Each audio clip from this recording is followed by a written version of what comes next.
They said it was too shocking to hang. A painting by America's most beloved illustrator was condemned, whispered about in hushed tones, and scrutinized by the sternest critics, yet few have ever seen it. Until now, imagine walking into a gallery expecting the gentle nostalgia Norman Rockwell perfected for decades. Families smiling around Thanksgiving tables, kids chasing ice cream trucks on sunlit sidewalks. Instead, you confront an image so raw, so truth-bearing, it rattles you to the core. It's not the Rockwell you know. It's the Rockwell that dared to reveal the wounds hidden beneath polished American life. Rockwell had built his career on warmth, laughter, and an idealized image of everyday life.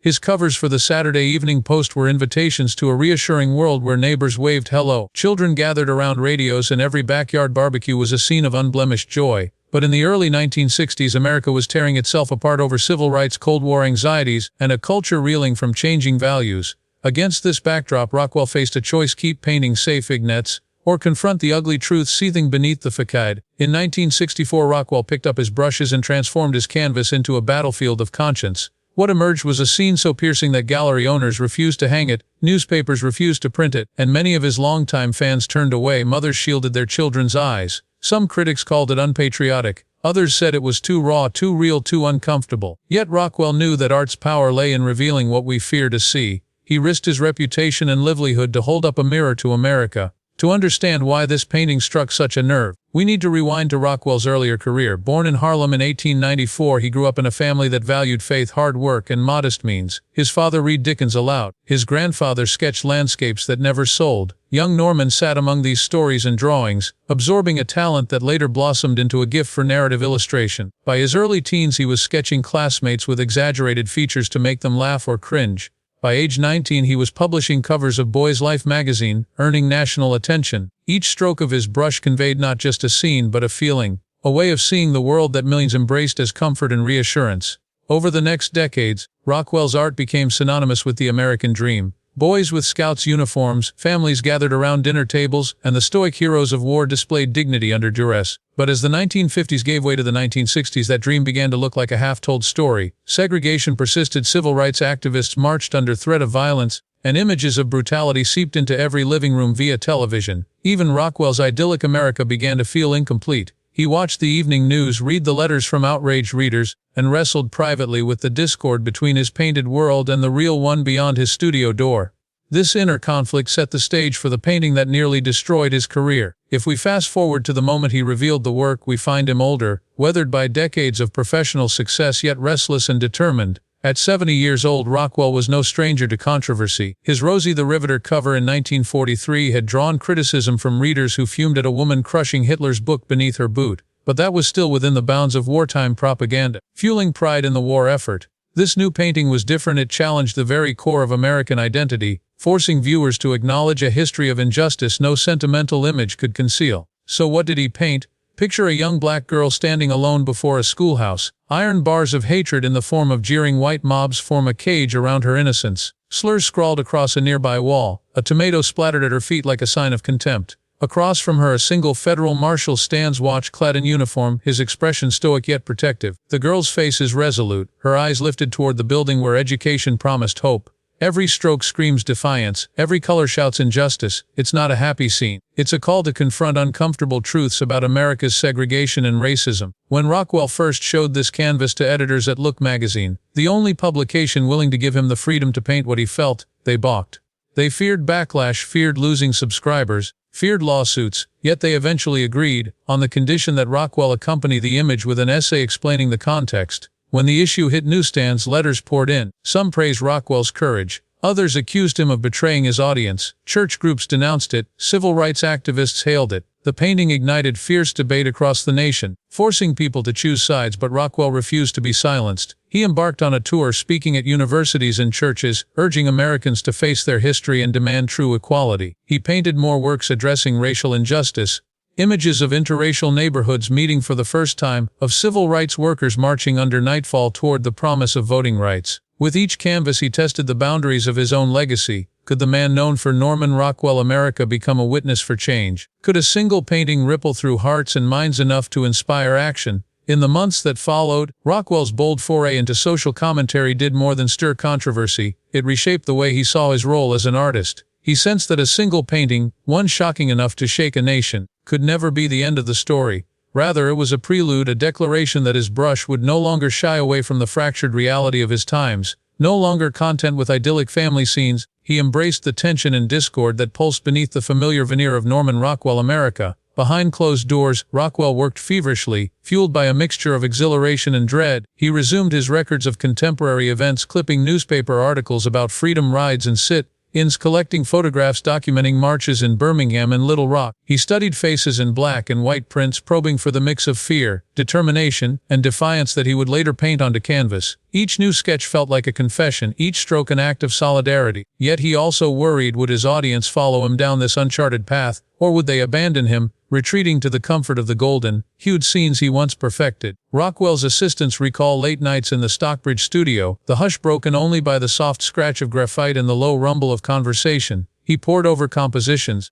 experimenting with color contrasts to heighten emotional impact, the bright, hopeful blue of a young girl's dress placed against a backdrop of gray hostility, the warm earth tones of the marshal's coat juxtaposed against a wall smeared with hateful graffiti. He strove to make the invisible visible, turning abstract social injustices into faces, gestures, and moments that demanded empathy. When Look magazine finally published the painting, accompanied by Rockwell's own essay detailing the motivation and historical context, it became an instant cultural flashpoint. Subscribers who had once revered his covers for their reassuring familiarity were confronted with a scene that felt almost cinematic in its intensity. Overnight, Rockwell received thousands of letters, some praising his courage, others accusing him of airing America's dirty laundry for the world to see. He read every one, sometimes tearing up at notes from mothers who thanked him for giving their children hope, and sometimes flinching at hate-filled cards warning that he had betrayed his country. Editorial meetings at Look were tense. Sales figures spiked on the issue's release, but executives nervously tracked subscription cancellations. A few regional distributors even threatened to pull the magazine from newsstands if the essay expanded on themes of integration. Yet advertisers remained surprisingly supportive. Sensing that the public mood was shifting, Rockwell's painting tapped into a larger hunger for honesty, a collective urge to confront the legacy of slavery and segregation now laid bare by television footage and frontline reporting.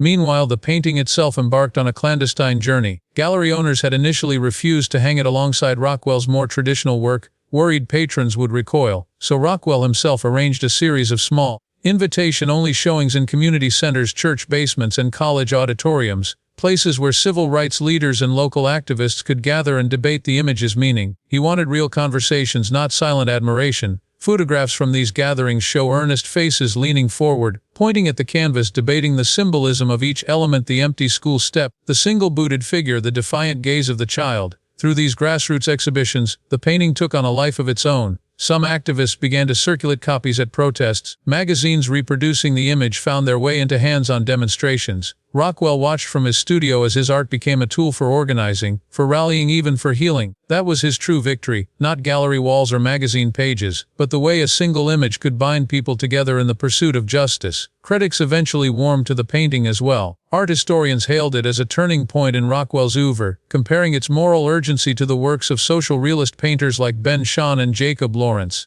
Academic journals explored its composition, noting how Rockwell borrowed techniques from photojournalism, staging the scene like a news photograph yet amplifying every emotion with the painter's hand. Graduate students debated the significance of the tomato splatter, some interpreting it as a metaphor for blood spilled in the struggle for freedom. Others saw it as a symbol of the unpredictable violence that greeted even peaceful protest.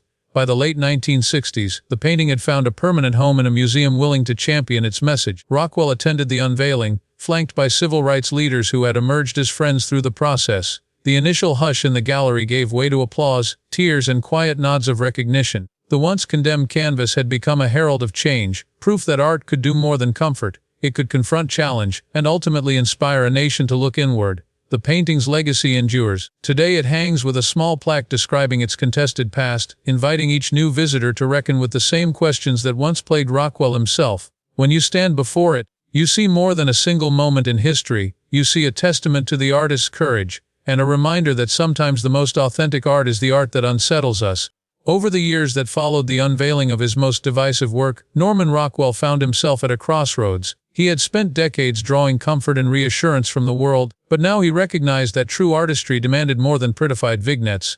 Audiences expected easy nostalgia, yet he yearned for honesty. This inner tension fueled an extraordinary late-career renaissance. No longer content to merely entertain, Rockwell sought to provoke thought and stir the conscience of a nation grappling with its identity. In the mid-1960s, he began a series of paintings that confronted social ills beyond segregation, poverty, war, and environmental neglect. One canvas depicted a child cradling a rusted tin can beneath a skeletal tree, the sky a vicious swirl of yellow and gray. Another showed veterans, some missing limbs, others hunched with trauma, waiting silently in a drab VA hospital corridor. Viewers gasped to see these scenes from an illustrator long synonymous with happy, go lucky Americana. Yet behind every stroke lay Rockwell's careful study of photojournalistic photography, his meticulous sketches of ragged faces, his notes on posture and shadow. Despite some initial hesitance among publishers and gallery owners, these paintings gradually found receptive audiences. College classrooms adopted reproductions for sociology courses, churches used them to spark discussions about moral responsibility, grassroots activists displayed them at fundraising banquets.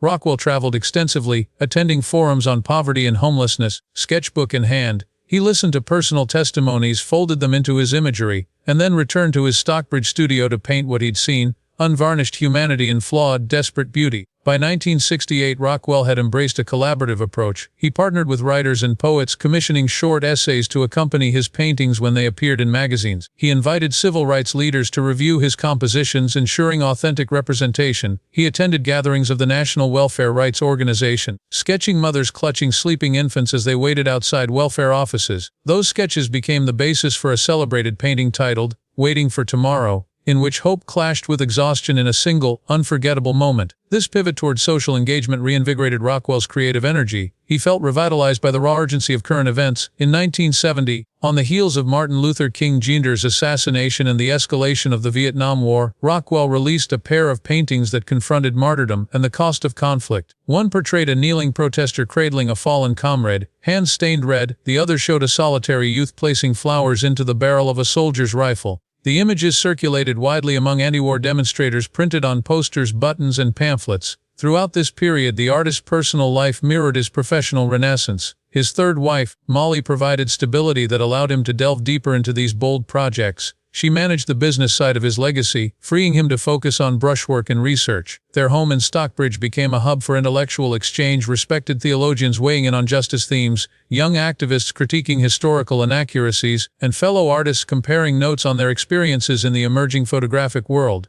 Rockwell also confronted internal critics. Traditionalists accused him of betraying his roots. Some longtime collectors worried that his new direction would devalue their investments. But Rockwell, ever the consummate communicator, clung to one principle: art's highest calling is to reveal truth. He penned letters to skeptical patrons, explaining that if he maintained only the safe imagery of yesteryear, he would effectively lock himself and his audience in a gilded cage. Better to serve discomfort than stagnation. By the time Norman Rockwell passed away in 1978, he had completed more than a dozen socially conscious paintings that stood in stark contrast to his iconic family scenes. He had ignited conversations at kitchen tables, pulpits, and sit-in lines. His transition from illustrator to visual journalist inspired a generation of artists to see the canvas as a platform for advocacy. Galleries that once turned him away clamored to acquire these later works, recognizing their historical significance and moral weight today. When you stand before the painting that changed everything, the young black girl facing hatred at a schoolhouse door, you are also standing at the threshold of Rockwell's broader transformation. That single work is the keystone in an arch that's portraits of segregation, battling veterans, dispossessed families, and anti-war protesters. It marks the moment when an artist decided that comfort could coexist with confrontation, that beauty could be found in the struggle for justice, and that no subject was too controversial to merit honest depiction. Rockwell's journey from sanitized idols to unflinching social realism mirrors America's own tumultuous path through mid-20th century upheavals. He used the universal language of paint to bridge divides, to complicate simple narratives of progress, and to remind viewers that true patriotism sometimes requires holding a mirror to your country's darkest chapters. The painting that was once too offensive to show now hangs in a prominent museum wing dedicated to art as moral witness, an enduring testament to the courage of an artist who refused to let his audience turn away. In the decade since Norman Rockwell first unveiled his portrait of Ruby Bridges, standing defiantly before hatred incarnate, his painting has evolved from a shocking anomaly to a frenetic interest in America's visual history. Educators now teach it alongside primary documents of the civil rights era, urging students to see how a single image can distill an entire conflict into one unforgettable moment. Museum curators organize panels on how Rockwell's late works transformed popular illustration into moral testimony, setting a standard for artists who aim to confront social wrongs rather than soothe them. Galleries that once refused to show the painting now display it in prominent, art as advocacy, wings where visitors linger long after the guided tours end. Moved by the dissonance between the artist's reputation for warmth and the painting's grim, unflinching honesty, every year, new tours of the schoolhouse door, painting travel to cities across the country, accompanied by traveling exhibits of photographs, letters and newspaper clippings that provide context. In Birmingham, the exhibit is nearly always sold out, drawing audiences eager to see the city's own scars reflected in Rockwell's brushstrokes. In Little Rock, the image takes on fresh urgency as local activists contrast the illustrator's perspective with the live accounts of those who integrated schools under federal guard. High school students debate whether art can fuel direct action. One week they sketch their own interpretations of the scene, and the next they volunteer at local voting rights drives. In this way, Rockwell's painting continues to inspire civic engagement, proving that empathy sketched onto canvas can translate into real-world change. Internationally, the image resonates as well. In South Africa, galleries once used apartheid-era censorship to remove voices like Ruby's from public view. Today, Rockwell's portrayal reminds visitors of parallels between American segregation and the injustices they endured at home. In Northern Ireland, art activists point to the painting as an example of how representation matters. A solitary figure confronting entrenched hostility can galvanize a movement. Wherever the exhibit travels, the same questions echo in hushed conversations. How much have we changed since 1964? Whose faces are missing from our public galleries? Where do we still erect schoolhouse doors that refuse equal access? Rockwell's own reflections on the painting reveal that he saw it as both a culmination and a beginning. In late interviews, he confessed that for years he'd painted an America he wished existed, rather than the one he witnessed. Once he embraced that truth, he felt liberated, freed to paint injustice, pain and hope side by side. He described the process as a reckoning with his own privilege, a realization that comfort was complicit in oppression, that ignoring the discord around him risked reducing art to decorative status. In his private journals, he sketched new ideas, plotting canvases on economic inequality, environmental degradation, and the plight of prison inmates. Works he never completed but imagined as further chapters in his late career exploration of moral landscapes. Critics have argued about whether Rockwell's status as a mainstream illustrator limited the radical potential of his social commentary. Some suggest he could only challenge so much before his audience, accustomed to genial nostalgia, turned away. Others counter that precisely because he was trusted and beloved, his courageous pivot carried weight no avant-garde manifesto could match. His painting interrupted dinner table conversations in millions of homes. It forced readers who collected sheet music and bought calendars to ask themselves why a spotlighted injustice felt like a betrayal. That capacity to transfix mainstream viewers, to transform passive admiration into engaged reflection, remains Rockwell's most enduring gift. Today, as new generations confront their own battles, whether over mass incarceration, climate crisis, or digital surveillance, they look to Rockwell's example. Artists use social media platforms to stage modern schoolhouse door replicas, photographing individuals reenacting Ruby Bridges' stance in front of contemporary barriers, gated communities, immigration checkpoints, even locked office doors. Each new photo series, each remastered digital painting bears Rockwell's imprint, the power of a solitary figure to embody collective struggle. Art festivals host workshops on turning journalistic research into painted narratives, channeling Rockwell's technique of studying photo archives and oral histories before laying brush to canvas. This ongoing legacy proves that the painting once deemed too offensive to show has become a vehicle for progress. It illustrates a timeless principle: art that dares to disturb, to spotlight injustice, and to demand empathy can shape society in ways that comfort never could. Rockwell's willingness to use his reputation as a Trojan horse, lulling audiences with name recognition before confronting them with harsh truths, remains a masterclass in storytelling. It reminds contemporary creators that the highest form of art lies not in preserving the familiar, but in revealing what we fear to acknowledge. As the sun sets on Rockwell's storied career, his controversial canvas endures as a beacon for the power of art to stir the conscience. At once a historical document and a moral challenge, it continues to inspire debates about representation, privilege, and the responsibility of artists. When we stand before that solitary girl framed by intolerance, we aren't just looking at a painting. We are confronted with our collective past and asked whether we are willing to bridge the divide between comfort and truth. The painting's journey from obscurity to omnipresence teaches us that risk and reward often walk hand in hand. Rockwell gambled his reputation on a vision of America unfiltered by sentimentality. While some contemporaries scorned him for breaking the mold, history has vindicated his courage. His example shows that audiences can evolve. When we trust viewers with honesty, they respond with empathy rather than recoil. In that exchange, art transcends decoration and becomes an axis for change, a platform for progress that outlives the trends of its time. For content creators today, the lesson is clear: niche familiarity builds trust, but vulnerability fuels impact. Rockwell mastered the language of nostalgia before introducing dissonance. He earned a seat at the table by delivering warmth, then challenged his guests to question assumptions. Contemporary storytellers can adopt the same arc, entice viewers with relatable tropes, then disrupt expectations with authentic insight. The viewer's sense of safety makes the moment of revelation all the more potent and memorable, prompting deeper discussion long after the first viewing. Smooth transitions between comfort and confrontation define masterful pacing. Notice how Rockwell often framed his dramatic scenes with familiar visual cues, a stoic figure in uniform, a ruffled dress, soft sunlight, then guided the eye toward a jarring focal point, jeers scrawled on a wall, a sour expression, a stray boot. Such contrast magnifies meaning. Writers and scriptwriters can replicate this effect through tonal shifts in narration, delayed reveals in voice-over, careful staging of suspenseful cuts, and strategic use of musical crescendos that heighten emotional stakes. More than technique, Rockwell's success hinged on empathy. He did not paint caricatures of injustice. He painted real people haunted by real events.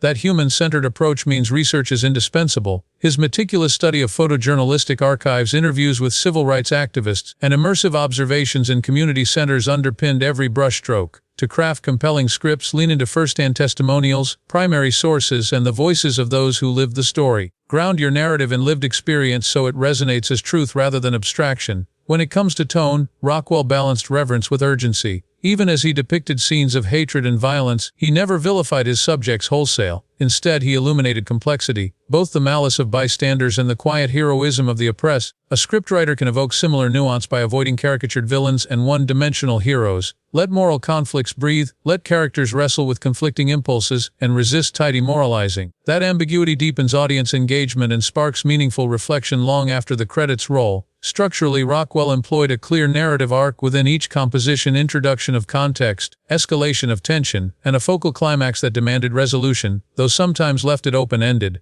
For example, Ruby Bridges stands poised not yet through the schoolhouse door, leaving viewers to envision what happens next. In scriptwriting, mimicking that open-ended climax invites viewers to become active participants. Pose questions but resist wrapping every thread in a neat bow. Let silence and suggestion complete the story alongside your words. Rockwell also exemplified the strategic use of questions and silence. He left negative space, physical and emotional, around his subjects to create breathing room for thought. Civil rights-era audiences lingered on the empty school step. Modern viewers notice the silence between the jeering crowds. In scripts, well-placed pauses or moments of reflective narration can amplify impact, granting the audience time to process, empathize, and internalize key themes without rushing them toward an artificial resolution.